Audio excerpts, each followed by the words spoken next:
Hey all, Bill in Richmond.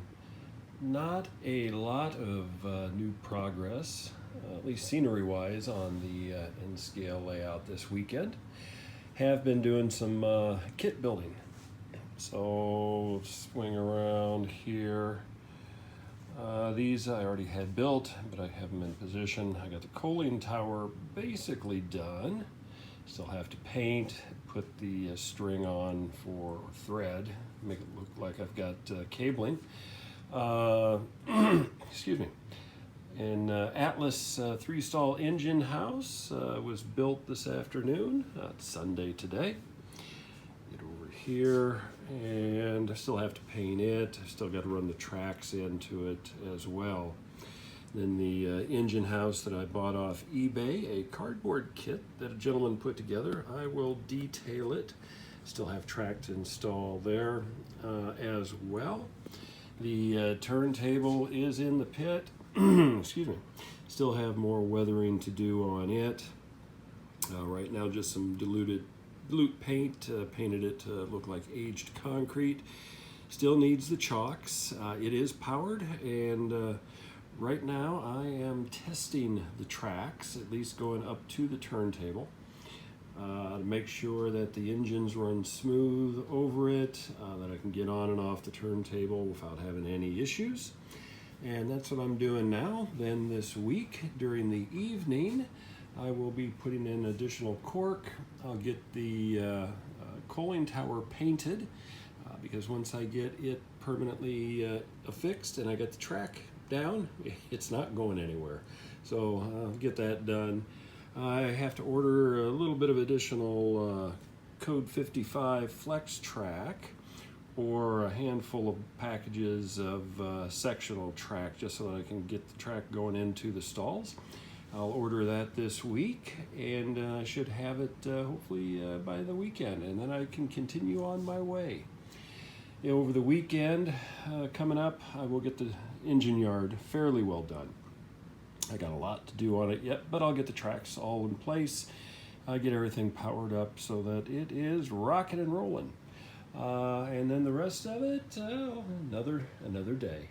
Well, still doing some work around the engine yard. Got a couple of nice things in the mail today. Sort of my Father's Day present to myself, compliments of the family.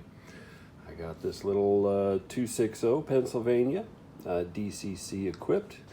Been running it a little bit on the layout already, just set it on that track now to get it out of the way. Runs pretty smooth. And I got this nice big bad boy, 462. And it also runs super smooth, DCC equipped, as well as sound. Pricey little bugger. Definitely not going to be buying very many engines for the layout, but runs really well. A little bit later I'll show it pulling some cars around, as well as the other one. But having some fun with the engine yard. We'll get it done this weekend, I think. I've got some track on order. So as soon as that gets in, I will finalize this piece, get everything wired up, and then I can start actually doing some ground cover. And I'll take care of the engine yard and this corner of the layout first. I also have some maintenance of way car kits that I bought off eBay that I'll be putting together, and probably just have them staged on that long side, or that long track coming off the turntable over there. So this area should take shape fairly quick.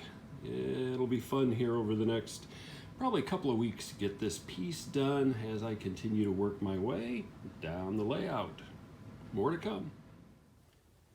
Hey everybody, doing a short how-to segment in this week's video. Been doing a little bit of scenery work, making some trees and taking foliage off of some of the woodland scenics trees to make them look a little better. But we're going with a little bit of something different. Working with some of these trees that you can get off eBay that manufactured overseas. Price is really good. Coming out of the package, they look a lot like this. So this is a foreign version of a pine tree. You actually see some that are kind of this shape in other countries, other parts of the world, but for usually American railroads, you can make this work. You can add it as filler. In fact, I've got a bunch of them on the ridge that I've added some grass to these, doing the little glue dab to make them look better.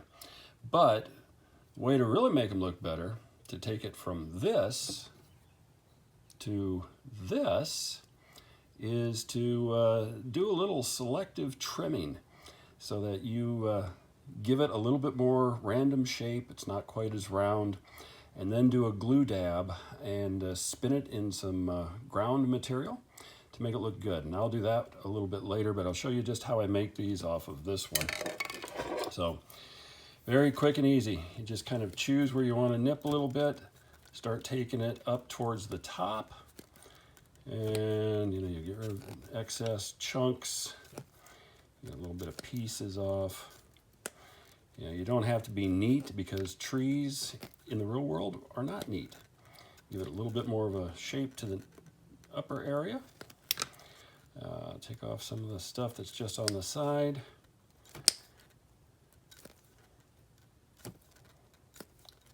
And there. We have a tree that actually has the shape of a tree. Doesn't have to necessarily be even a pine tree. Next thing I'll do is I'll take some of the grass, glue dab, and make this into something different.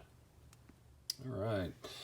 Got a mix of about 50% diluted white glue that I will use to dab on this. And neatness does not count in this. You just kind of put it on, give it enough so that it sort of covers where you want it to cover. You don't have to cover it all. And then I've got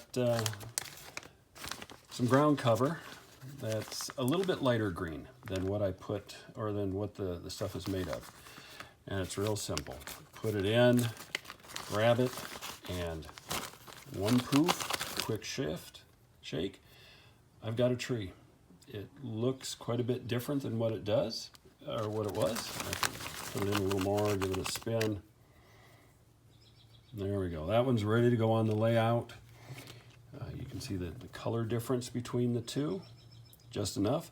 Again, these would be for background trees to add bulk to different areas. You don't necessarily want them to be your frontline trees, although if you take your time and do it well, you can. Same thing on this, just a little glue dab. Doesn't have to be very good. You're not looking to soak it up. If you soak it up, then it'll clump and it'll look worse. And put it in the bag, give it a couple of puffs, spin, and there we go. There's my tree for the layout. There's what they originally looked like coming out of the package. So again, a little bit of a color variance, texture variance. They don't look like what came out of the bag, which is the whole thing. So back to the other stuff.